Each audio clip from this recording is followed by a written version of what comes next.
സാറേ, തെരഞ്ഞെടുപ്പ് അടുക്കുമ്പോൾ ഒരു ഭാഗത്ത് കോൺഗ്രസിനകത്തുള്ള പ്രശ്നങ്ങൾ, മറുഭാഗത്ത് LDF സർക്കാരിനകത്തുള്ള LDFിനകത്തുള്ള പ്രശ്നങ്ങൾ, ഇപ്പോൾ BJPക്ക് അകത്തും നമുക്കറിയാം.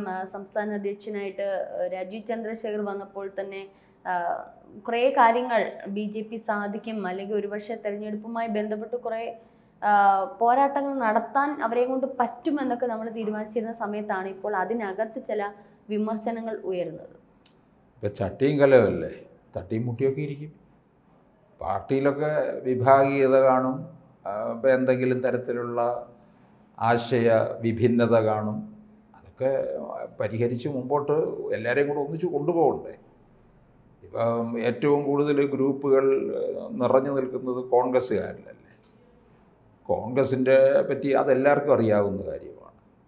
പിന്നെ അതുപോലുള്ള മറ്റ് ചെറിയ ചെറിയ പാർട്ടികളിൽ പോലും ഉണ്ട്. ഇവർ പക്ഷേ മൂന്ന് മുന്നണികളിലെ കാര്യം പറയുന്നു. CPM, കോൺഗ്രസ്, പിന്നെ NDA മുന്നണികളുടെ പ്രധാനിയായ BJP-യിലുള്ള കാര്യമല്ലേ.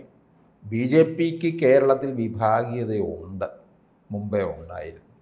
അതെ, ഇവരെക്കുറിച്ച് പണ്ട് ചില പേരുദോഷമൊക്കെ ഉണ്ടായിരുന്നവരാണ് പണ്ട് കാലങ്ങളിൽ. വോട്ട് കച്ചവടം ചെയ്തവരെന്നൊക്കെ പറഞ്ഞുകൊണ്ട് അതൊക്കെ പിന്നെ അങ്ങ് മാറി കുറേ കാലം കഴിഞ്ഞു. പിന്നെ ഒരു നല്ല വഴിക്ക് പോവുകയായിരുന്നു ചെയ്തത്. ഇത് പലപ്പോഴും ഇവർക്ക് കയ്യിലൊരു സീറ്റ് കിട്ടിയതല്ലേ ഒരിക്കൽ 2016 21 എവിടെ പോയി കൊണ്ട് തൊലച്ചു കൊടുത്തു അല്ലേ. പാലക്കാട് ഉപതെരഞ്ഞെടുപ്പ് തന്നെ നോക്ക്, ഒന്ന് ആഞ്ഞു പിടിച്ചിരുന്നെങ്കിൽ ഇവർക്ക് വിജയിക്കാമായിരുന്നുള്ളതാണ്.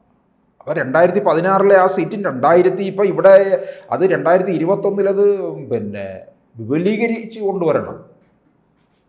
എന്നിട്ട് 2026 എത്തുമ്പോഴേക്കും അതിനേക്കാൾ കൂടുതൽ 2031 കേന്ദ്രം പറയുന്നത് കേരളം പിടിക്കണം എന്ന്. അതിനുവേണ്ടിയാണ് രാജീവ് ചന്ദ്രശേഖരനെ ഇങ്ങോട്ടേക്ക് വിട്ടിരിക്കുന്നത്. പല വഴിക്ക് പലരെയും മാറ്റി മാറ്റി കൊണ്ടുവന്നല്ലോ, ഒന്നും നടന്നില്ല എന്നുള്ളതാണ്. അപ്പോഴും വിഭാഗീയത രൂക്ഷമാണ്. സുരേന്ദ്രൻ ഇരുന്നപ്പോഴും മറ്റു ഭാഗത്ത് വേറെ പലരും. ഇടയ്ക്ക് എന്തെല്ലാം വാർത്തയായിരുന്നു. സുരേന്ദ്രനെ മാറ്റുന്നു, ശോഭാ സുരേന്ദ്രൻ വരുന്നു, MT രമേശ് വരുന്നു, അങ്ങനെ എല്ലാവരുടെയും പേര് പറഞ്ഞു ഓരോരുത്തരും. പക്ഷെ ഇപ്പോൾ BJPയുടെ നേതൃത്വം നിലയിൽ നിൽക്കുന്ന, അതായത് ഇപ്പോൾ രാജീവ് ചന്ദ്രശേഖറിന്റെ ടീം ഒരു കിച്ചൺ ക്യാബിനറ്റ് പോലെയാണ് പ്രവർത്തിക്കുന്നതെന്നാണ് അതിനകത്ത് നിന്നുള്ളവരുടെ സംസാരം. പിന്നെ ഏകപക്ഷീയമായുള്ള തീരുമാനമാണ്. അതായത് നമുക്കറിയാം, ഷോൺ ജോർജിനെ, അനൂപ് ആന്റണിയെ മാത്രം ഉൾക്കൊള്ളിച്ചുകൊണ്ടുള്ള ചില തീരുമാനങ്ങൾ അവരിലൂടെ അറിയിക്കുന്നു എന്നൊക്കെ തരത്തിലുള്ള. അല്ല, ചില കാര്യങ്ങളിൽ ധീരമായിട്ട് ഇത്തരത്തിലൊരു നിലപാടെടുത്ത് പോയെങ്കിലേ പറ്റുകയുള്ളൂ. അല്ലാതെ അത് ഏകപക്ഷീയമാണോ? ഇപ്പം രാജീവ് ചന്ദ്രശേഖരനെ ഇറക്കിയതിൻ്റെ ഉദ്ദേശം തന്നെ എന്താണെന്നറിയാമോ? ഇപ്പം പിന്നെ K സുരേന്ദ്രനെ മാറ്റിയിട്ട് ശോഭാ സുരേന്ദ്രനെ ഇവിടെ പാർട്ടി സംസ്ഥാന അധ്യക്ഷയാക്കിയിരുന്നുവെങ്കിൽ അപ്പോഴും ഇവിടുത്തെ ഒടുക്കത്തെ വിഭാഗീയത തുടർന്നുകൊണ്ടിരിക്കും, മൂർച്ഛിക്കും ഇതൊന്നുകൂടെ. അല്ല, രാജീവ് ചന്ദ്രശേഖരന്റെ കാര്യം പറയുമ്പോൾ അത് അദ്ദേഹം ഒരു കച്ചവടക്കാരനും കൂടിയാണ്. അപ്പോൾ ഒരു കച്ചവട തന്ത്രം രാഷ്ട്രീയത്തിൽ പ്രയോഗിക്കുമ്പോൾ അത് എത്രമാത്രം അദ്ദേഹം കച്ചവട തന്ത്രങ്ങളൊന്നും ഉപയോഗിച്ചില്ല. ഇദ്ദേഹത്തെ കേന്ദ്രമാണ് ഇങ്ങോട്ട് ഇറക്കിയിരിക്കുന്നത്. ഇദ്ദേഹം കച്ചവടക്കാരനായിരിക്കാം, മാറ്റിവെച്ചേക്കാൻ, അത് ഇങ്ങോട്ട് എടുക്കുന്നില്ല. ഇദ്ദേഹം കേന്ദ്ര സഹമന്ത്രിയായിരുന്ന ആളാണ്. തിരുവനന്തപുരം പാർലമെൻറ്റ് മണ്ഡലത്തിൽ മത്സരിച്ചു. വളരെ ചുരുങ്ങിയ കാലം കൊണ്ട് അദ്ദേഹം രാഷ്ട്രീയത്തിൻ്റെ പോക്കും ഇവിടുത്തെ കിടപ്പും ഒക്കെ അദ്ദേഹം മനസ്സിലാക്കി എന്നുള്ളതാണ്. അല്ല, ഇതിപ്പോ ഞാൻ പറഞ്ഞില്ല, അതിനകത്തുള്ള ആൾക്കാർ എന്ന് പറഞ്ഞു ഒരു കോർപ്പറേറ്റ് മുതലാളിയുടെ കാര്യമാണ്. കോർപ്പറേറ്റ് മുതലാളിയെ പോലെ തന്നെയാണ് അദ്ദേഹം പെരുമാറുന്നത്, അല്ലെ അദ്ദേഹം അത്തരത്തിലുള്ള കാര്യങ്ങൾ എടുക്കുന്നത്. അത്തരത്തിലുള്ള ഒരു സംഘടിതമാണ് അവിടെ. കാരണം ഒരാളിൽ മാത്രം നിക്ഷിപ്തമാവുന്നു. അങ്ങനെയാണെങ്കിൽ പിന്നെ പിണറായി വിജയനെ എന്ത് പറയും? അല്ല, എന്താ പറയുന്നത്? ഇത്രത്തോളം വലിയ ഏകാധിപതി അല്ല, അതിനകത്തുള്ളവർക്ക് പ്രശ്നമില്ല, കൊറിയയിലുള്ള അകത്തുള്ളവർക്ക് പ്രശ്നമില്ലെന്ന് ആരാ പറഞ്ഞ? പലരും മുറുമുറുപ്പോടുകൂടി ഇരിക്കുകയാണ്, പൊട്ടിത്തെറിക്കാൻ കഴിയാതെ ഇരിക്കുകയാണ്. അഗ്നിപർവ്വതം ഇങ്ങനെ നിറഞ്ഞ് വരുത്തില്ലയോ? അത് എപ്പോഴാണ് ലാവ പുറത്തേക്ക് വരിക എന്നുള്ളത് അറിയത്തില്ല. അതുപോലെ നിൽക്കുകയാണ്. പിണറായി വിജയൻ ഏറ്റവും വലിയ ഏകഛത്രാധിപതി എന്നാണ് അറിയപ്പെടുന്നത്. സ്വന്തം കാൽ കീഴിൽ നിർത്തിയിരിക്കുകയാണ്. എന്തിന്?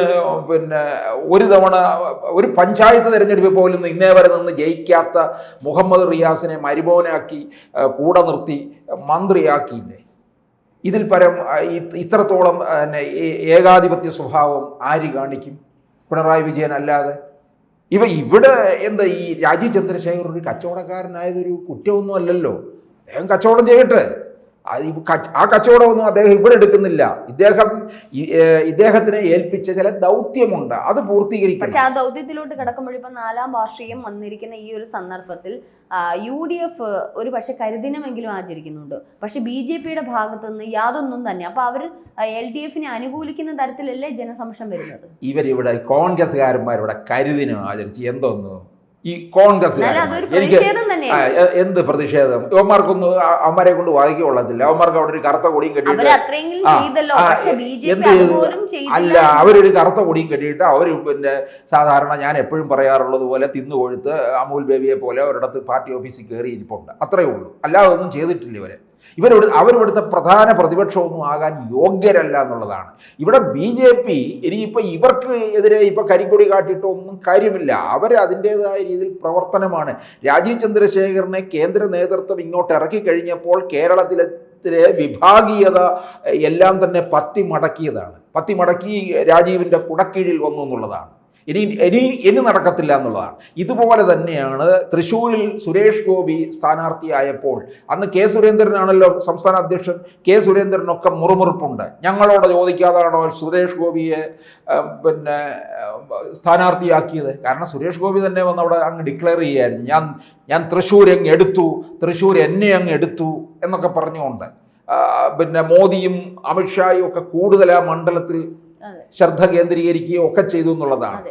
അപ്പം സ്വയം പ്രഖ്യാപനം നടത്തിയ ആളാണ്. സാധാരണ ഒരു കേഡർ പാർട്ടിയാണെങ്കിൽ ആ പാർട്ടിക്കകത്ത് എങ്ങനെ ഏത് തരത്തിൽ സ്ഥാനാർത്ഥി പ്രഖ്യാപനം ഉണ്ടാകും എന്ന് നമുക്കറിയാവുന്നതാണ്. CPM ഒക്കെ അതൊക്കെ കൃത്യമായിട്ടാണ് ചെയ്യുന്നത്. എത്ര ഏകഛത്രാധിപതിയായിട്ട് ആര് നിന്നാൽ പോലും അങ്ങനെയുള്ള കാര്യങ്ങളിൽ കൃത്യതയുണ്ട്. പക്ഷെ ഇവിടെ അത് സുരേഷ് ഗോപി ചെയ്ത് കഴിഞ്ഞപ്പോൾ സുരേഷ് ഗോപിയുടെ പ്രവർത്തനവും അത്തരത്തിലായിരുന്നു. ഇവിടുത്തെ ആരുമായിട്ടും അത്തരത്തിലുള്ള ഒരു കൂട്ടുകെട്ടിലേക്ക് പോകാതെ മുമ്പോട്ട് പോവുകയാണ് ചെയ്തത്. അറിയാം സുരേഷ് ഗോപിക്ക് ഇവിടുത്തെ ചില കാര്യങ്ങളുമായിട്ട് നീക്കുപോക്ക് നടത്തി കഴിഞ്ഞാൽ പിന്നെ വിജയം ഉണ്ടാകില്ല എന്നുള്ളതാണ്. കേരളം ഇവർക്ക് പിടിക്കാൻ പറ്റിയൊരു അവസരമാണ്. അതെ, അത് തന്നെയാണ് ഇപ്പോൾ ഈ ഒരു സംഘടന ഈ പാർട്ടിയിലും പ്രശ്നം വന്നിരിക്കുന്നത്. ഇപ്പൊ അറിയാം LDFിൽ നിന്ന് പ്രധാനപ്പെട്ട യൂത്തന്മാര് ഇപ്പൊ BJPയിലേക്ക് വന്നിരിക്കുകയാണ്. അപ്പൊ അത് 2 പേരെ ഇത്തരത്തിൽ കൊണ്ടുവന്നതിൽ ഒരു പ്രതിഷേധമുണ്ട്. ആരോട് ചോദിച്ചിട്ട് പാർട്ടിക്കകത്ത് സംസാരിക്കാതെ പാർട്ടിക്കകത്ത് ഒരു ഇതിനെപ്പറ്റി ഒരു ഇതുപോലും ഉണ്ടാകാതെ. അല്ല, ഇതിപ്പോ ഞാൻ ചോദിച്ചോട്ടെ, ഇതിപ്പോ അവര് പിന്നെ ഇങ്ങോട്ടേക്ക് വരുന്നുണ്ടെങ്കിൽ അവര് പാർട്ടിയിൽ സ്വീകരിക്കുക എന്ന് പറയുന്നത് അതൊക്കെ രാഷ്ട്രീയ നിലപാടുകളാണെന്നേ. അതൊക്കെ അങ്ങനെ സംഭവിക്കും. BJPയിൽ ഒരു കാലത്ത് ഇത്തരത്തിൽ ഉണ്ടായപ്പോഴാണല്ലോ ആ പാർട്ടിക്ക് ഇത്രയും ക്ഷയം സംഭവിച്ചത്. അപ്പൊ ഇനിയും ഈ ഒരു തെരഞ്ഞെടുപ്പ് അടുത്തിരിക്കുന്ന സന്ദർഭത്തിൽ അവരുടെ വോട്ട് ബാങ്ക് 20% കൂടുതൽ വർദ്ധിപ്പിക്കണം എന്ന് ആഗ്രഹിക്കുന്ന ഈ സന്ദർഭത്തിൽ പാർട്ടിക്കകത്ത് വീണ്ടും ഇത്രയുള്ള വിഭിന്ന അഭിപ്രായങ്ങൾ ഉണ്ടാവുകയാണെങ്കിൽ അത് തെരഞ്ഞെടുപ്പിന് അല്ല, അവരെ സംബന്ധിച്ചിടത്തോളം ഇനി പാർട്ടിയിൽ വോട്ട് വിഹിത വർധനവൊന്നുമല്ല, ഇനി വിജയമാണ് രാജീവ് ചന്ദ്രശേഖർ മുന്നിൽ കാണുന്നത്. രാജീവ് ചന്ദ്രശേഖരൻ അറിയാം ഇവരെ എല്ലാം കൂടി അങ്ങനെ തൃപ്തിപ്പെടുത്തിക്കൊണ്ടെന്നല്ല, ഈ കാര്യങ്ങൾ തീർച്ചപ്പെടുത്തുക വേണ്ടപ്പെട്ടവരുമായിട്ട്, എന്നിട്ട് നടപ്പിലാക്കുക. അല്ലെന്നുണ്ടെങ്കിൽ ഇവിടെ നന്നാകാൻ പോകുന്നില്ല എന്നുള്ളതാണ്. അല്ലെന്നുണ്ടെങ്കിൽ പിന്നെയും കേരളത്തിലെ CPMഉം കോൺഗ്രസും മാറി മാറി ഭരിച്ചുകൊണ്ടിരിക്കും. അത് കണ്ടുകൊണ്ടിരിക്കുക. പിണറായി വിജയൻ പിന്നെ 3ാം വട്ടവും വന്നു, പിന്നെ അതിനിടയ്ക്ക് റിയാസും കയറി, പിന്നെ അടുത്തത് പിന്നെ റിയാസായി. അത് കണ്ടുകൊണ്ടിരിക്കേണ്ടി വരും.